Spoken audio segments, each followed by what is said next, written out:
بسم اللہ الرحمن الرحیم۔ السلام علیکم ناظرین، ابتدا کے ساتھ میں ہوں آپ کا میزبان صبوغ سید۔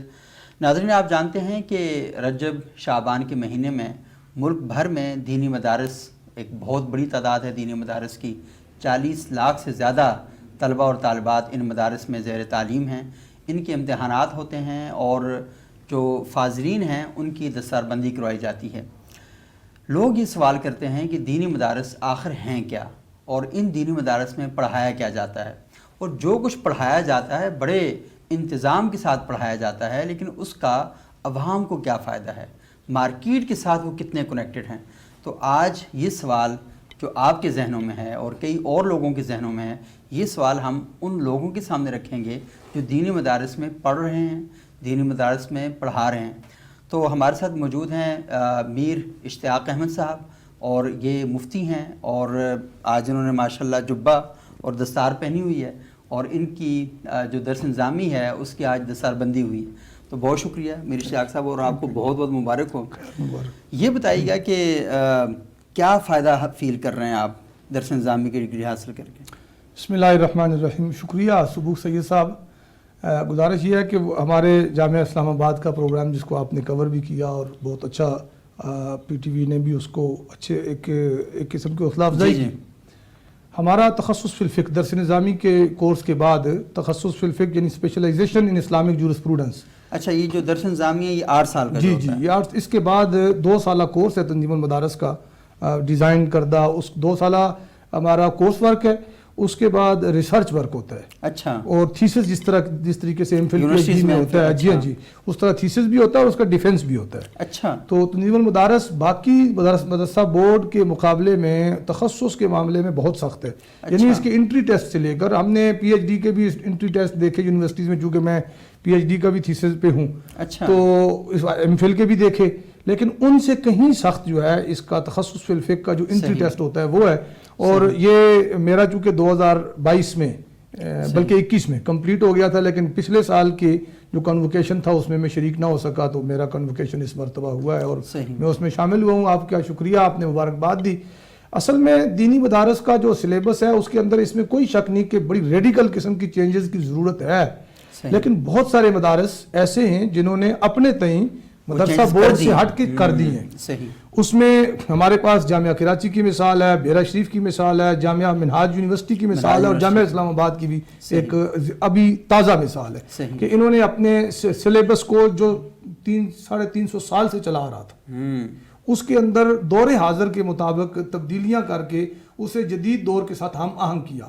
آپ دیکھتے ہیں کہ جن میں نے 3 سیٹ اپ 4 کا نام لیا، یہ مدرسہ سے شروع ہو کر گریجولی انہوں نے اپنے سلیبس کے اندر اتنی تبدیلیاں کی کہ وہ ایچ ای سی اس کو ریکگنائز کرنے پر گویا مجبور تھا۔ انہوں نے اپلائی کیا اور انہوں نے ان کی ریکوائرمنٹس پوری ہو رہی تھی، تو یہ سارے کی سارے ان کی یونیورسٹیز بھی چارٹرڈ ہو گئی ہیں۔ اس کے علاوہ اور بھی پاکستان کے اندر مختلف مکاتب فکر یعنی اکراس دا بورڈ پورے ملک کے اندر الحمدللہ مدارس کی تعلیم کے اندر بڑی تبدیلیاں آئی ہیں، جنہوں نے مین پار اور ایک آپ کی یعنی افرادی قوت مہیا کی ہے آپ کی مختلف کمپنیز کو، آپ کی اسلامک بینکنگ اینڈ فائنانس کی فیلڈ کے اندر بھی، آپ کی خاص طور پہ ہمارے کشمیر میں چونکہ اسلامک ایک وہ جوڈیشری کا پورا ایک پورشن ہے، اچھا، وہاں باقاعدہ تحصیل لیول پر، ضلع لیول پر قاضی بیٹھتے ہیں، اور پھر شریعت کورٹ کا ایک وہاں اصطلاح استعمال ہوتی ہے، تو وہاں تک رجسٹرار تک وہ لوگ جاتے ہیں۔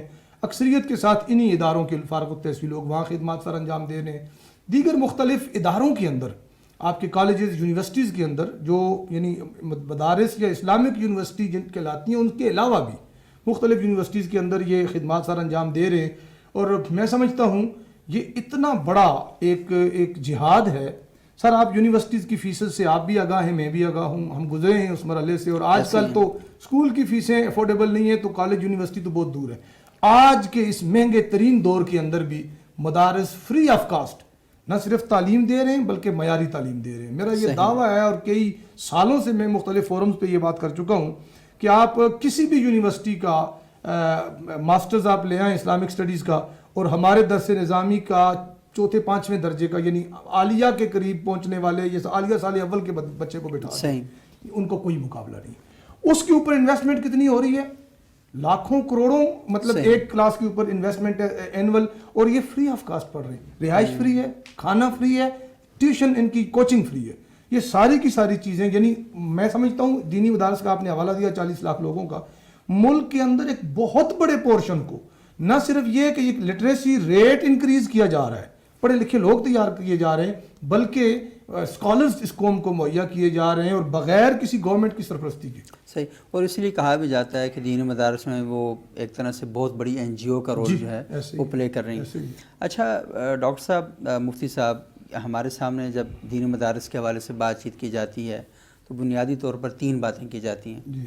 ہم نے پچھلے پروگرام میں بھی زیر بحث لائی یہ بات کہ جو نظام تعلیم ہے اس کو تو بہت اپریشیٹ کیا جاتا ہے، لیکن دینی مدارس میں ہم یہ دیکھتے ہیں کہ جو ایک بنیادی اعتراض ہے کہ دینی مدارس کا جو بچہ ہے نصاب تعلیم کے حوالے سے بات کر رہے ہیں، اور آپ نے کہا بھی کہ اس کے اندر تبدیلیوں کی ضرورت بھی ہے اور تبدیلیاں ہو بھی رہی ہیں اور قبول کی گئی ہیں، تو آخر کیا وجہ ہے کہ اگر تنظیم المدارس کے ساتھ سینکڑوں مدارس رجسٹرڈ ہیں تو 4-5 جگہ پر تو یہ تبدیلیاں دکھائی دیتی ہیں، تو باقی سب میں کیا ابھی تک انہوں نے ضرورت محسوس نہیں کی، یا پرابلم کیا ہے کہ وہاں پر یہ تبدیلیاں نافذ نہیں کی جا رہی؟ اگر تو میں اپنی ذاتی رائے عرض کروں، کیونکہ میں اس وقت کسی ادارے کو ریپرزینٹ نہیں کر رہا، تو ذاتی رائے یہ ہے سر کہ یہ عدم تحفظ کا شکار ہیں ادارے اور بورڈز۔ وجہ بالکل 100% میں مطلب صرف یہ انالیسز نہیں ہے، یہ اس طرح کا تھیسس ہے کہ میں چونکہ اس سسٹم کا حصہ کہیں نہ کہیں اس میں فال کرتا ہوں۔ وہ یہ ہے کہ مشرف صاحب کے دور میں ایک ماڈل مدرسہ ایجوکیشن بورڈ بنا، اور اس سے مدارس کو یہ عدم تحفظ تھا، ایک انسیکیورٹی فیل ہوئی کہ شاید ریاست ہمیں ہمارے اوپر قبضہ کرنا چاہتی ہے اور مرضی کا سلیبس پڑھانا چاہتی ہے۔ میں سمجھتا ہوں اسٹیٹ اور ان مدارس کے جو اسٹیک ہولڈرز ہیں ان کے درمیان ہم آہنگی کی کوئی ایسی فضا، کوئی ایسا بورڈ، کوئی ایسا فورم ہو، یعنی دیکھیں نا مدارس کے ہیڈز تو ہیں، پھر اتحاد مدارس کا بھی ایک فورم موجود ہے جس میں سارے اتحاد تنظیمات مدارس بنا تھا، اتحاد تنظیمات مدارس کام کر رہا ہے، تو ان لوگوں کو بٹھا کر آن بورڈ لے کر ریاست کوئی اپنی ایسی ول دکھائے نا، یعنی گورنمنٹ کوئی اپنی ایسی انٹینشن دکھائے جس سے لوگوں کو اعتماد یعنی سیکیور فیل کرے۔ وہ انسیکیورٹی یہ ہے کہ بھائی ہم اپنے وسائل پہ سارا کچھ کر رہے ہیں، گورنمنٹ جب بھی بات کرتی ہے اصلاحات کی بات تو کرتی ہے، انہیں فنڈنگ کرنے کی اور انہیں ہیلپ آؤٹ کرنے کی بات نہیں کرتی، تو وہ کہتے ہیں بھی ہم نے کرنا بھی اپنے وسائل پہ ہے، اپنے زور بازو پہ، اپنی کاوشوں کے ساتھ جب ہم نے سارے کام کرنے ہیں تو پھر ہم کسی اور کا چیک اوپر کیوں قبول کریں؟ اچھا مفتی صاحب، ایک سوال یہ پیدا ہوتا ہے، یہ بات آپ کی بڑی اہم ہے اور قابل فہم ہے کہ جب ساری اپنی سرگرمیاں اور ساری تحریک خود پیدا کر کے سارا کچھ کیا جاتا ہے۔ میں ایک جملے سے اس کو کمپلیٹ کروں اگر آپ اجازت دیں، تو اس میں یہ ہے کہ یہ ایکسکیوز ان کی کوئی ایسی نہیں کہ جس کو زیادہ عرصے تک تحفظ مل سکے۔ ابھی پیچھے جو کریکولم ونگ ہے آپ کا، اس کے ذریعے سے انہوں نے نئے بورڈ تشکیل دیے جس میں نظام المدارس آیا، جامعہ رشید ہوا، دعوت اسلامی کا، دیگر مختلف بورڈز بنے، ان لوگوں نے ڈائریکٹ اپنی رجسٹریشن اپنے مدارس کی ان کے ساتھ کروا دی، پرانے بورڈ ابھی مطلب اٹکے ہوئے ہیں۔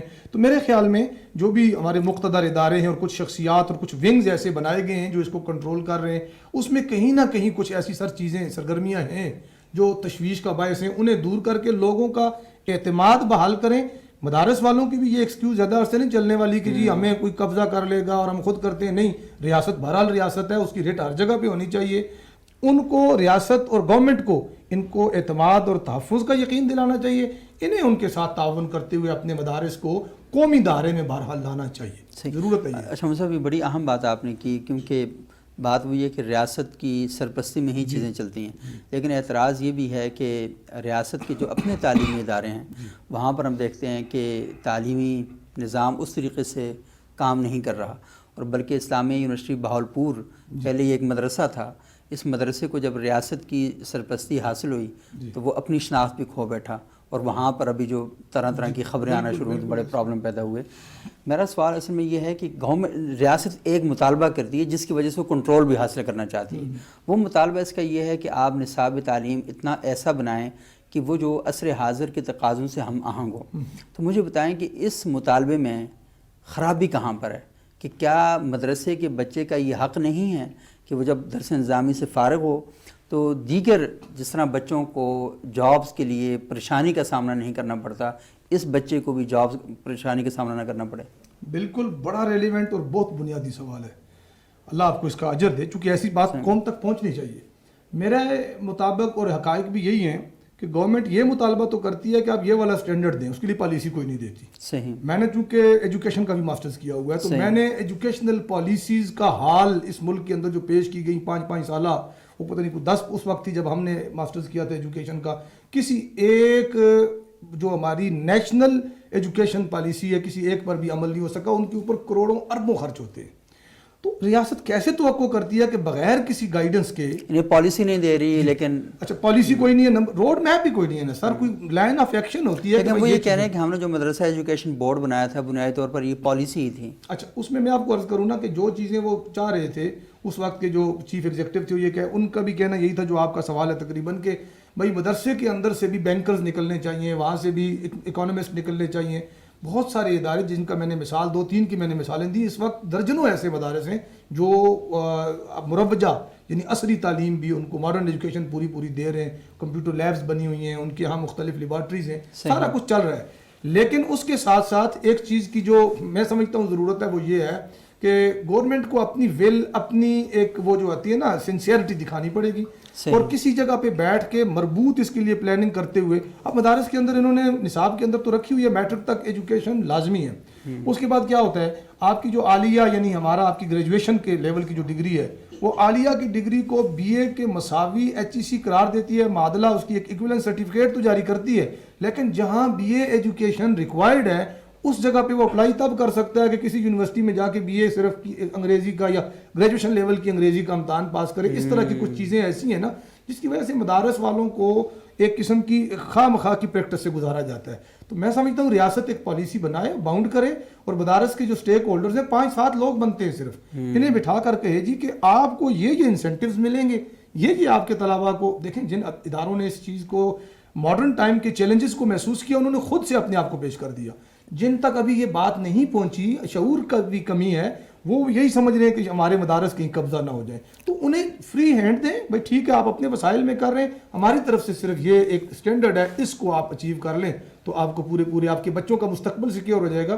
کون نہیں چاہتا جی کہ ان کے اسکالرز یا ان کے فارغ التحصیل طلباء اچھی پوسٹوں پہ جائیں اور ریاست کے مختلف خدمات کے اندر ان کا رول ہو. چاہتے تو ہیں. تھوڑا سا میرے خیال میں ہر دو طرفین سے سنسیئرٹی بھی اور ایک ول دکھانے کی ضرورت ہے. یہ عدم اعتمادی کی جو فضا ہے اس کو ختم کر دیں، سیکیور فیل کریں گے، اور انشاءاللہ العزیز اس ریاست میں مدارس کا بہرحال باوجود اس کے کہ ہم فارمل ایجوکیشن کے اوپر بہت سارے حد تک بیٹھے ہوئے ہیں، اس کے باوجود ریاست کی ترقی میں، لٹریسی ریٹ کے انکریزمنٹ میں، ویلفیئر کے اندر مدارس کا بہت بڑا کنٹریبیوشن ہے.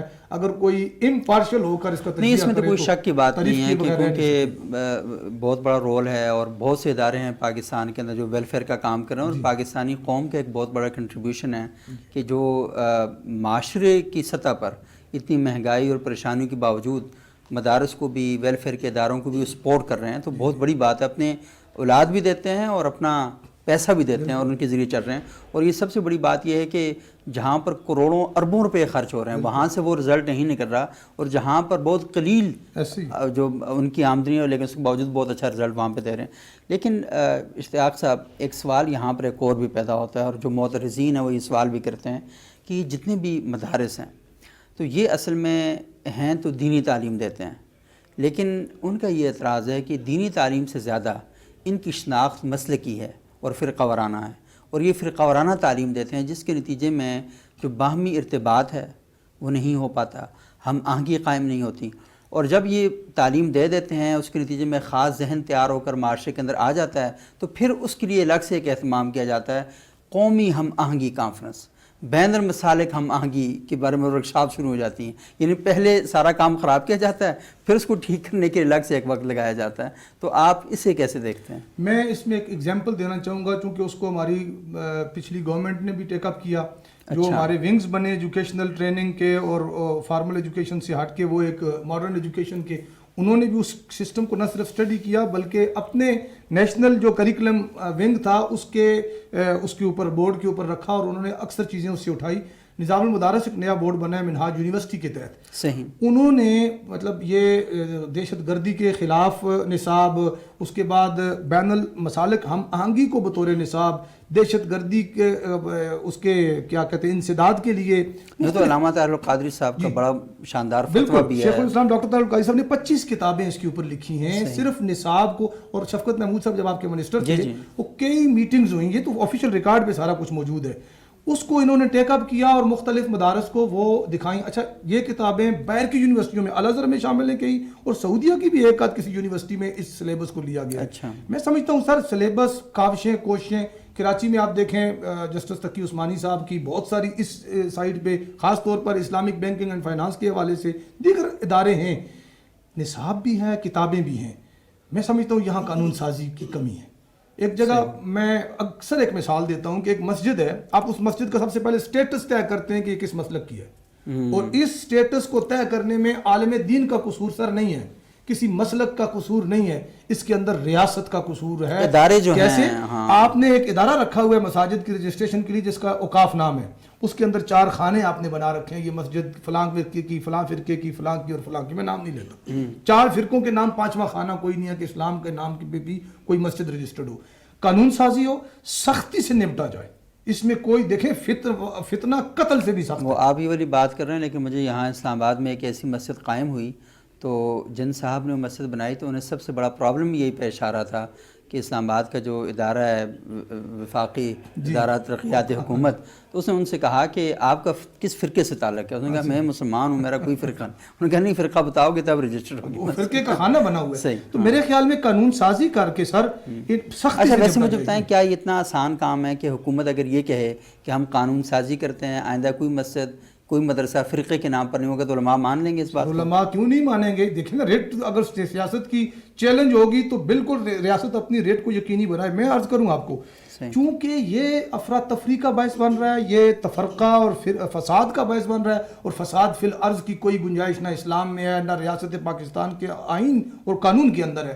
پھر دوسری بات یہ کہ قتل و غارت اور دہشت گردی اور فرقہ واریت کے عفریت اس ریاست کو ڈبو رہا ہے. تو ہمیں کیا کر اس ریاست کو بچانے کے لیے اور قوم کے مستقبل کو محفوظ کرنے کے لیے اور اسلام کے نظام کو بدنام ہونے میں دنیا سے بچانے کے لیے, اس کا ایک پیسفل چہرہ سامنے لانے کے لیے آپ کو یہ کام کرنا امتناع دہشت گردی کا نصاب میں نے آپ نے بھی بتایا, ڈاکٹر القادری صاحب کا ہے, دیگر لوگوں کی کاوشیں ہیں. ان لوگوں کو آن بورڈ کون انکار کرے گا جی میں نہیں آتا ریاست کی بہتری کے لیے. ایک نصاب مرتب کریں, اسے کہیں جی جو خرابیاں, یہ نہ پوچھیں آپ کو قبول ہے کہ نہیں, بتائیں اس میں خرابیاں کیا ہیں, کیا اصلاح ہو سکتی ہے. سر بہت ساری چیزیں, کتابیں بین ہوئی نا, تقریریں بین ہوئیں, علماء بین ہوئے, ان کے پیچھے ان کی فالوئنگ نہیں تھی, لیکن جب ریاست نے قانون نے اپنا راستہ بنایا ہے تو لوگ نیچے آئے ہیں. 90 کی دہائی کو آپ نے بھی دیکھا ہے, میں نے بھی دیکھا ہے, اور اب کی پوزیشن بہت حد تک ڈیفرنٹ ہے کہ نہیں ہے. حالانکہ سوشل میڈیا اپنا ایک منفی کردار بھی ادا کر رہا ہے, لیکن اس کے باوجود لوگ سکڑ گئے. اب لوگ بات کرتے ہوئے نیشنل ایکشن پلان کے بعد ڈرتے ہیں.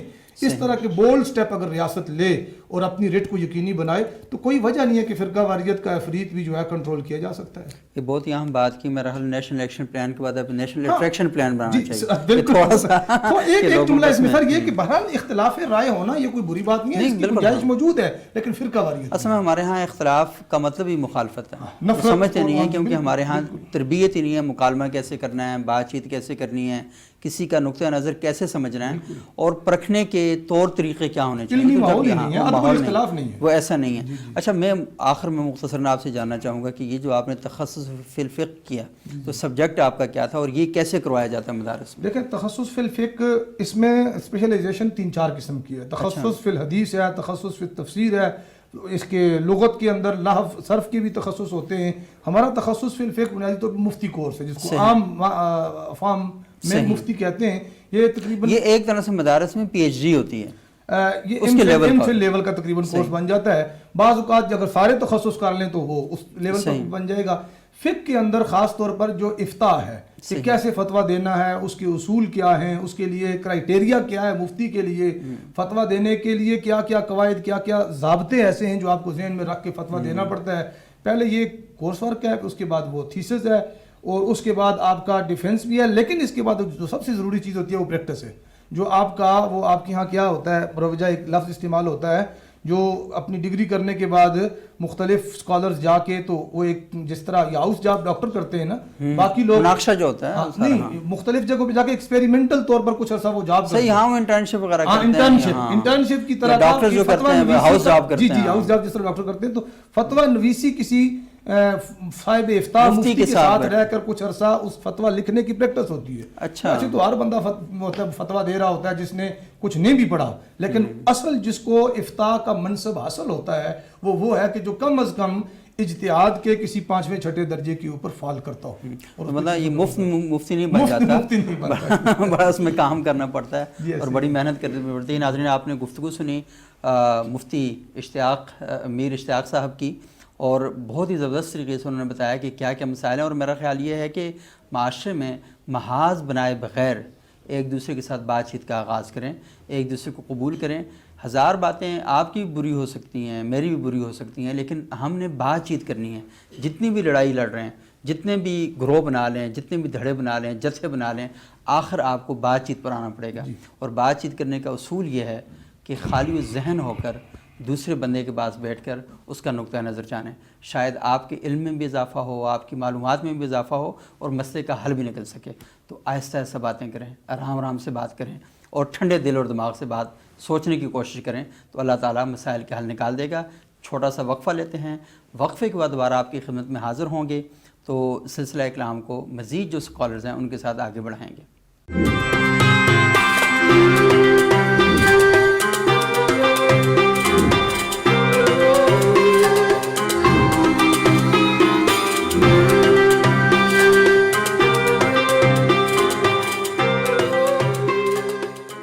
ناظرین وقفے کے بعد ایک بار پھر پروگرام ابتدا میں خوش آمدید. آج ہم گفتگو کر رہے ہیں ان سکالرز کے ساتھ جنہوں نے درس نظامی کیا، مدارس میں پڑھے، مدارس میں پڑھا رہے ہیں. اور ہمارا بنیادی سوال یہ ہے کہ مدارس سے فارغ ہونے والے جو طلباء اور طالبات ہیں ان کا معاشرے میں مصرف کیا ہے. تو ہمارے ساتھ موجود ہیں جناب مفتی طارق صاحب. بہت شکریہ حضرت آپ کا. یہ بتائیے گا کہ آپ کیا سمجھتے ہیں کہ مدارس کا، ہم نے نصاب تعلیم پر بھی بات کی ہے، نظام تعلیم پر بات کی ہے، ایک مزاج تعلیم بھی ہے مدرسے کا، اور ہم اس میں دیکھتے ہیں کہ مدرسے میں عموماً جو فقہی بحث مباحثے ہوتے ہیں طلباء ان میں بہت زیادہ مطلب اصرار کے ساتھ اور بڑی دلچسپی ان میں لیتے ہیں. لیکن جو اخلاقیات کے باب ہیں تو ہم دیکھتے ہیں کہ وہاں پر بہت جسے کہتے ہیں بڑی ٹیل مٹ ہوندی ہے اس وچ ہیں، تو بڑا دھیرے دھیرے سے اس کو کیا جاتا ہے. لیکن یہ جو فرقہ وارانہ موضوعات ہیں یا اس طرح کی جو چیزیں ہیں ان میں بہت ایکٹیو ہوتے ہیں. الحمدللہ آج مدارس میں آپ 5-7 سال پہلے کے مدارس اور آج کے مدارس میں کافی فرق دیکھ رہے ہوں گے. وہ یہ ہے کہ جو ہمارے ہیڈ بیٹھے ہوتے ہیں، پرنسپل بیٹھے ہوتے ہیں، معتمم بیٹھے ہوتے ہیں، کہ ان کا ویژن کیا ہے اور وہ بچوں کو کیسے پڑھا رہے ہیں. دیکھیں چھوٹا سا بچہ ہے نا، جیسے ہم اس کی تربیت کریں گے اور جو کچھ ہم اس کے سامنے کریں گے بچہ اس کو پک کرتا ہے. صحیح. شاہ جی اگر دروازے پہ دستک ہوتی ہے تو میں اپنے بیٹے سے کہتا ہوں کہ بیٹا آپ باہر جا کے بتائیں کہ بابا گھر پہ نہیں ہے، اور میں یہ چاہتا ہوں کہ جو میرا بچہ ہے نا وہ صادق امین بن جائے. لیکن میں اس کے سامنے یہ کام کر رہا ہوں کہ بیٹا یہ جھوٹ بولیں کہ میں گھر پہ نہیں ہوں. صحیح. دیکھیں ہم نے کہا بیٹا جھوٹ نہیں بولنا، لیکن میں نے خود جھوٹ بول کے بتا دیا. جب ہمارے معتمم حضرات، پرنسپل حضرات جو چیز سکھا رہے ہوتے ہیں، جو چیز خود کر رہے ہوتے ہیں، دیکھیں ایک چیز ہوتی ہے کہ میں بچے سے کہتا ہوں یا میں کسی سے کہتا ہوں کہ آپ نماز پڑھیں، میں خود نماز نہیں پڑھتا، کبھی وہ اثر نہیں کرے گی. ایسے ہی ہے.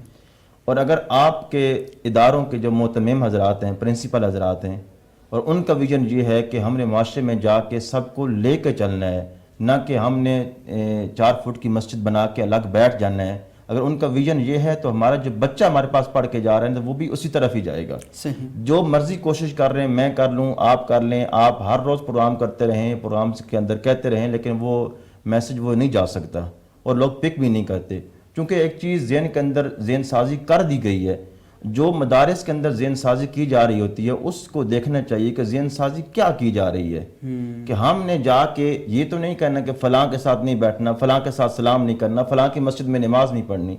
دیکھیں مدارس کے اندر پڑھایا یہ جاتا ہے، اور الحمدللہ جس مدرسے کے حوالے سے، جس جامعہ کے حوالے سے آپ پروگرام کر رہے ہیں، میں خود شاہ جی ایک دیہات سے اٹھا ہوں، اور اسی جامعہ سے میں نے نادرہ قرآن پاک، حفظ قرآن پاک مکمل کیا، پھر 10 نظامی کی، اور الحمدللہ آج میں اپنے 4 سکولز چلا رہا ہوں. اچھا، ماشاء ٹھیک ہے. تو شاہ صاحب دیکھیں قبلہ ہمارے جو استاد گرامی ہیں ڈاکٹر ظفر اقبال جلالی صاحب، ان کا ویژن بھی یہی ہے کہ بیٹا آپ نے معاشرے میں جا کے کام کرنا ہے، اور ہر ادارے کے اندر ہمارے لوگ موجود ہیں جو کام کر رہے ہیں. اور یہ نہیں ہے کہ جو روایتی علماء کا کردار تھا یا روایتی مولوی جسے ہم کہتے ہیں، ان سے ہٹ کے آپ تربیت ایسی کرتے ہیں کہ بیٹا ایسا کام نہیں کرنا کہ جو روایتی مولوی کرتے ہیں کہ صرف تقریریں کر کے اور ہا ہو کر کے وہ والا کام نہیں کرنا.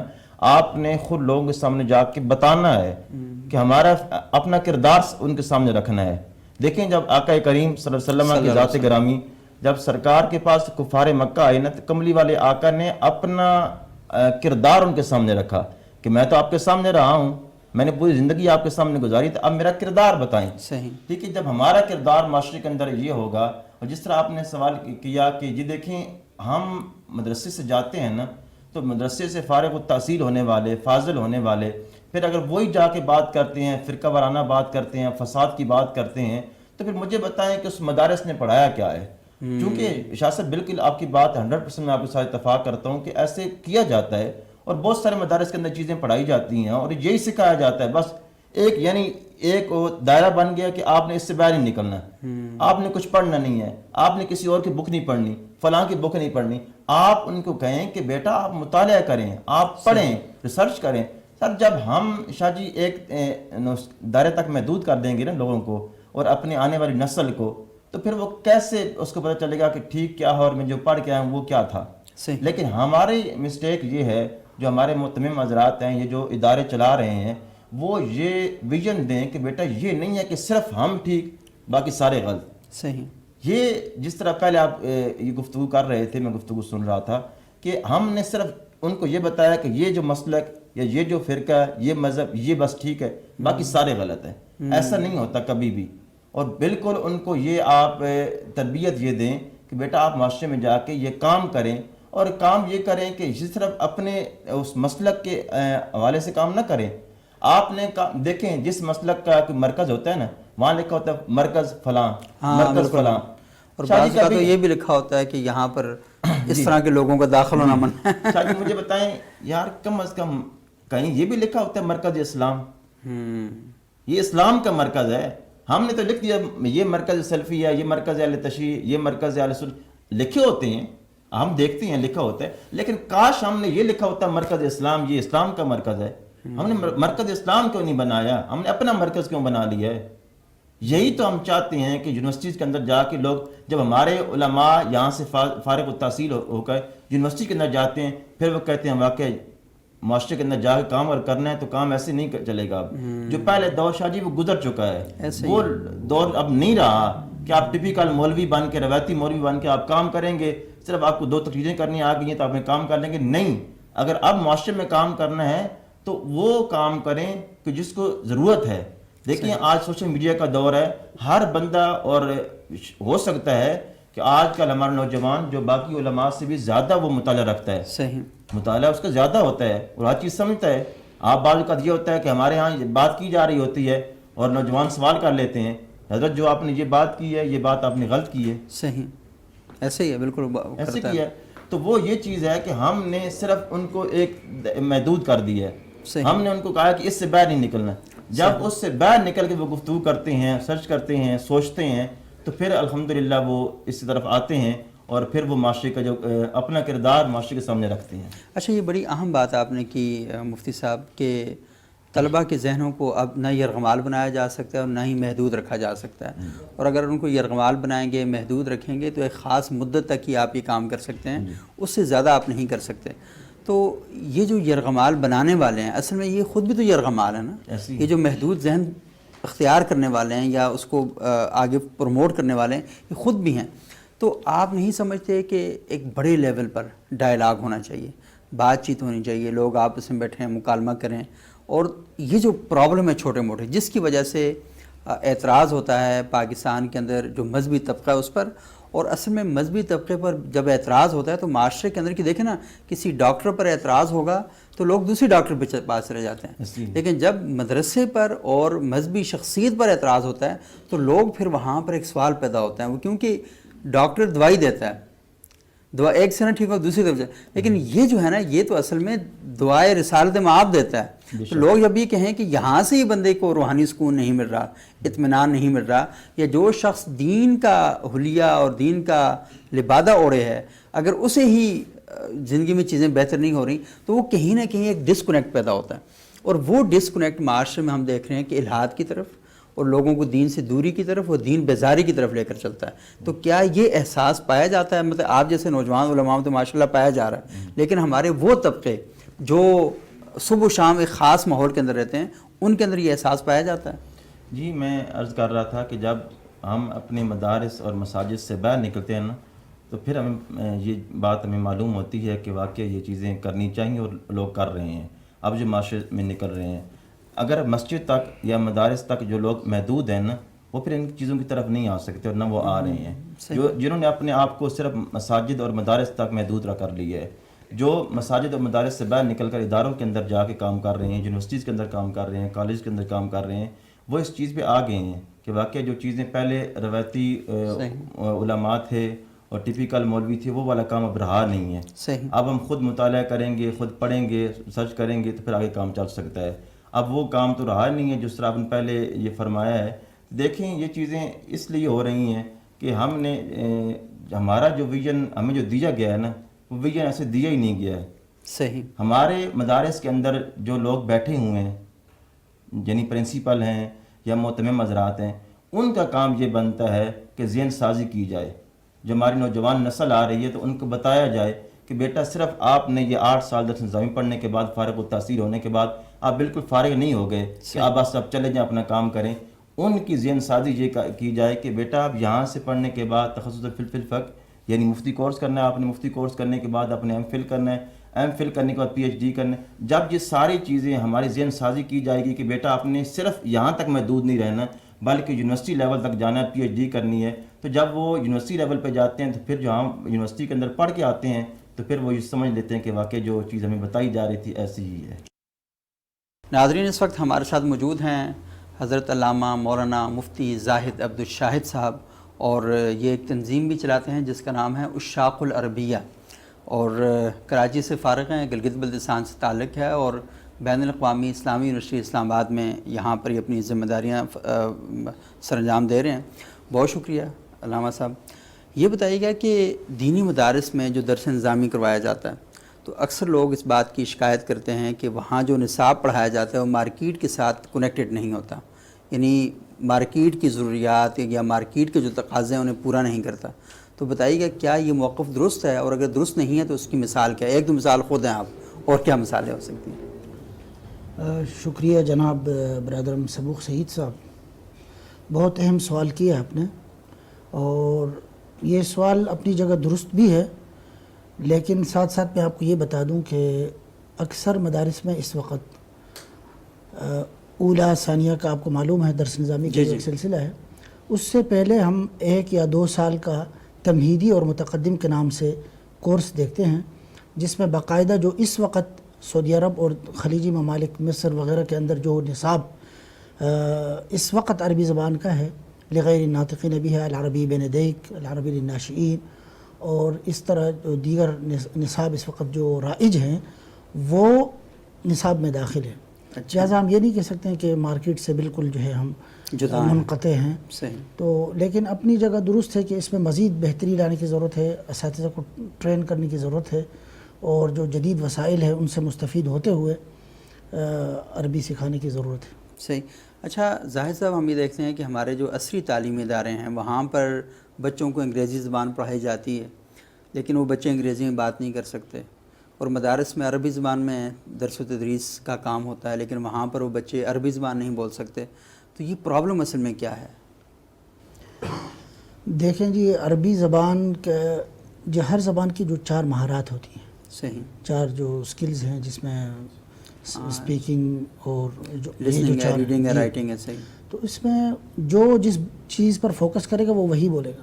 صحیح. یعنی جس ہمارے مدارس کے اندر, آپ بھی کہہ رہے ہیں ہماری مدارس کے اندر اکثر فوکس اس پر کیا جاتا ہے فہم کی طرف, کہ بھئی ہم نے متون کو سمجھنا ہے, اس کو عبارت کو حل کرنا ہے, جو مختلف فنون ہیں، فقہ، تفسیر، حدیث، اصول، جتنی بھی عربی، یہ سارے عربی کے اندر ہے، اور یہ طلبات اور یہ جو فضلاء ہیں یہ سارے ان کو سمجھتے ہیں، صحیح، اور کافی لوگ لکھ بھی سکتے ہیں، جو امتحانات ہوتے ہیں ان کے اندر سوالات کے جوابات دے دیتے ہیں، لیکن جو اسپیکنگ کے اندر جو اسپوکن عربک میں زیادہ اپنا ٹائم لگاتے ہیں، سنتے ہیں، یوٹیوب سے مستفید ہوتے ہیں، مختلف لیکچرز سنتے ہیں، تو وہ پھر اس کے اندر ماہر ہو جاتے ہیں عربی بولنے کے حوالے سے. تو صحیح. یہ آپ کس ایریا کو فوکس کر رہے ہیں اس پر ڈیپینڈ کرتا ہے. یا پھر آپ کے ذوق پر ڈیپینڈ کرتا ہے کہ آپ کا ذوق کیا ہے.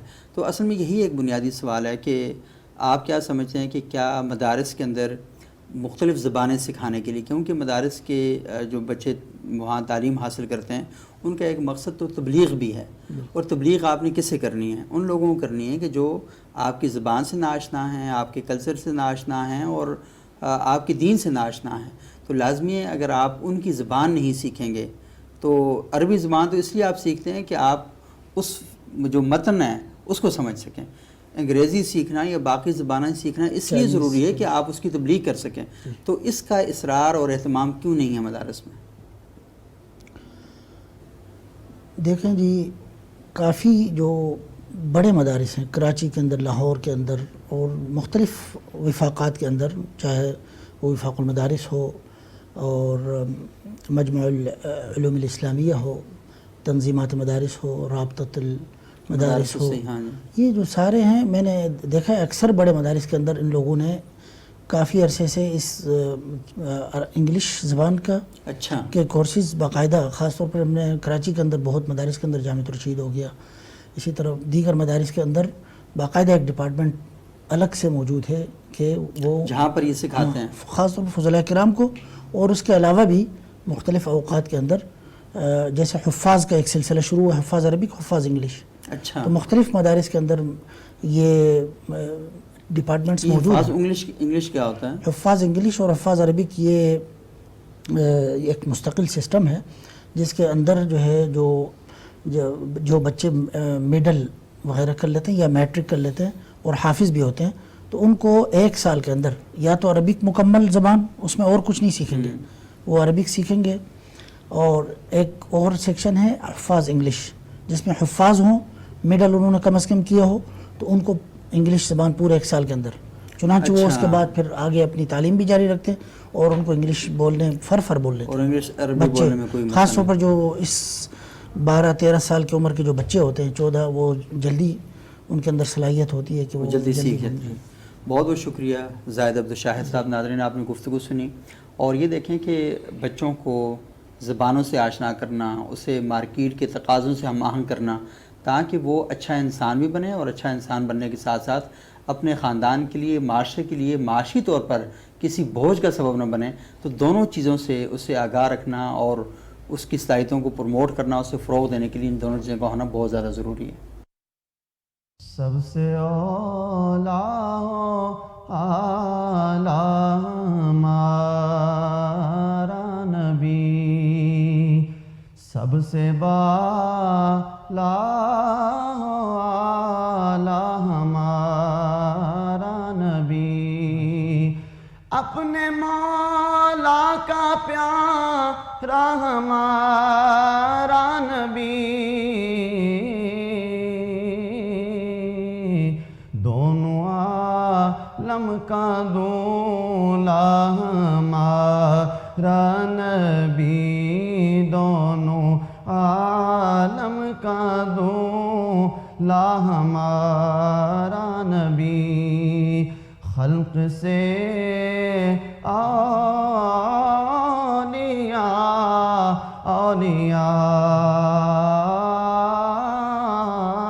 سے رسول، خلق سے اولیاء سے رسول، خلق سے اولیاء سے رسول،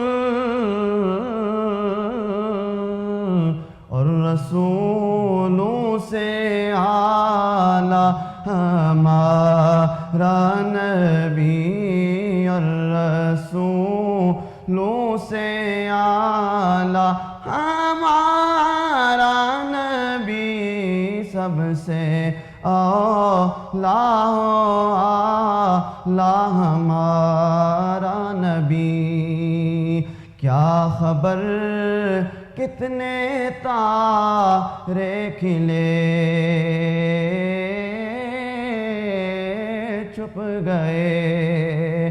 کیا خبر کتنے تارے کھلے چھپ گئے.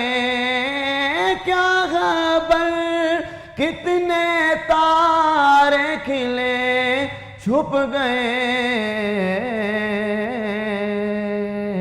پر نہ ڈوبے نہ ڈوبا ہمارا نبی. پر نہ ڈوبے نہ ڈوبا ہمارا نبی. جس کی دو بوند ہیں کوثر و سلسبیل. جس کی دو بوند ہیں کوثر و سلسبیل. جس کی دو بوند ہیں کوثر و سلسبیل. ہے وہ رحمت کا دریا ہمارا نبی. ہے وہ رحمت کا دریا ہمارا نبی. سب سے اولا